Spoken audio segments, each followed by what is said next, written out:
महाभारत के युद्ध में कई वीर योद्धाओं ने भाग लिया, लेकिन कुछ ऐसे नाम हैं जो रहस्य और चमत्कारिक शक्तियों से भरे हुए हैं। ऐसे ही एक नाम है अश्वत्थामा। द्रोणाचार्य के पुत्र, महादेव का भक्त और अमरता के श्राप से ग्रस्त एक योद्धा। अश्वत्थामा महर्षि द्रोणाचार्य और कृपि के पुत्र थे। जब उनका जन्म हुआ तब वे घोड़े के समान आवाज में चिल्लाए, इसीलिए उनका नाम अश्वत्थामा रखा गया। वे जन्म से ही महादेव के परम भक्त थे और उन्हें वरदान स्वरूप कई दिव्य शक्तियाँ प्राप्त थी। उनके माथे में एक मणि थी, उन्हें अजय बनाती थी और हर प्रकार के रोग और भय से मुक्त रखती थी। महाभारत के प्रथम गुरु द्रोणाचार्य ने अपने पुत्र अश्वत्थामा को पांडवों और कौरवों के साथ शिक्षा दी। वे एक महान धनुर्धर थे और विशेष रूप से ब्रह्मास्त्र के प्रयोग में निपुण थे। हालांकि अश्वत्थामा में पांडवों की तरह धैर्य नहीं था और कौरवों की तरह अहंकार भी नहीं था, लेकिन वे अपने पिता से अत्यधिक प्रेम करते थे और उनके प्रति पूर्णतः समर्पित थे।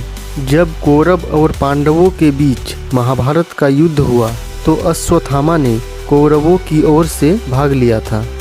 वैसे तो द्रोणाचार्य पांडव और कौरवों दोनों के गुरु थे, लेकिन महाभारत में द्रोणाचार्य कौरवों की तरफ से लड़ रहे थे। महाभारत के युद्ध में भीष्म पितामह के सर सैया पर पड़ने के बाद उन्होंने कौरवों की सेना का नेतृत्व किया। द्रोणाचार्य को प्रधान सेनापति बना दिया गया। श्री कृष्ण और पांडव जानते थे कि द्रोणाचार्य के नेतृत्व में कौरवों को हराना आसान नहीं होगा। तब श्री कृष्ण ने एक योजना बनाई। द्रोणाचार्य का वध करने के लिए श्री कृष्ण ने पांडवों से अश्वत्थामा की मृत्यु की झूठी खबर फैलाने के लिए कहा। धर्मराज युधिष्ठिर ने कहा वे झूठ का सहारा नहीं लेंगे। फिर कृष्ण के कहने पर युधिष्ठिर ने अश्वत्थामा नाम के एक हाथी का वध कर दिया और इस खबर को द्रोणाचार्य के पास पहुंचा दिया गया। द्रोणाचार्य को जब इसकी खबर मिली तो उन्हें लगा कि उनका बेटा अश्वत्थामा मारा गया। इससे दुखी होकर उन्होंने शस्त्र त्याग दिए। तभी धृष्टद्युम्न ने मौके पर फायदा उठाकर द्रोणाचार्य का सिर धड़ से अलग कर दिया। जब अश्वत्थामा को कृष्ण और पांडवों की इस चाल का पता चला तो वह अपना आपा खो बैठा।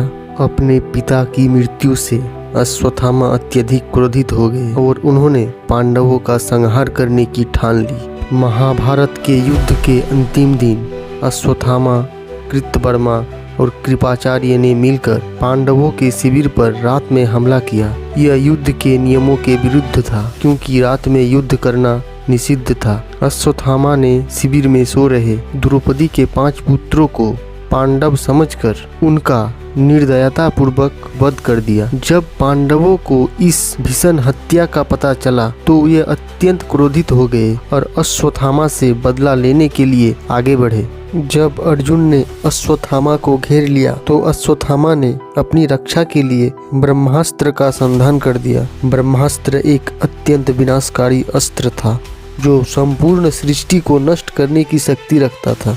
अर्जुन ने भी अपनी बचाव के लिए ब्रह्मास्त्र का संधान किया। इस स्थिति को देखकर महर्षि व्यास ने दोनों को रोकते हुए कहा, ब्रह्मास्त्र का परस्पर टकराना पूरी पृथ्वी का विनाश कर सकता है। व्यास जी के कहने पर अर्जुन ने अपने ब्रह्मास्त्र को वापस ले लिया, लेकिन अश्वत्थामा इसे वापस नहीं ले सके। अतः उन्होंने अपने ब्रह्मास्त्र को उत्तरा के गर्भ में पल रहे अभिमन्यु के पुत्र पर निर्देशित कर दिया, जिससे वह गर्भ में ही नष्ट हो जाए। यह कृत्य अधर्मपूर्ण था, इसीलिए भगवान श्री कृष्ण अत्यधिक क्रोधित हुए और उन्होंने अश्वत्थामा को श्राप दिया। श्री कृष्ण ने अश्वत्थामा की मणि को छीन लिया, जिससे वह सामान्य मनुष्य की भांति पीड़ा और कष्ट झेलने लगे। उन्होंने अश्वत्थामा को शाप दिया कि तू हजारों वर्षों तक पृथ्वी पर भटकेगा, तेरे शरीर से दुर्गंध निकलेगी और तेरे घाव कभी नहीं भरेंगे।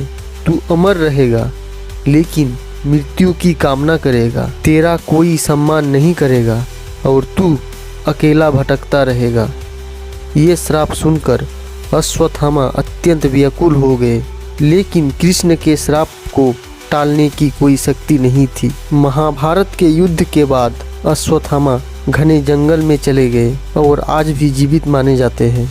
कई कथाओं के अनुसार ये भारत के अलग अलग स्थानों पर देखे गए हैं, विशेषकर मध्य प्रदेश के नर्मदा तट, उत्तराखंड के जंगलों और कुछ अन्य पवित्र स्थानों पर। कई साधु और ऋषि मानते हैं कि वे कभी कभी दर्शन देते हैं, लेकिन किसी को पहचान में नहीं आते। वे अमर है, परंतु उनका जीवन पीड़ा से भरा हुआ है।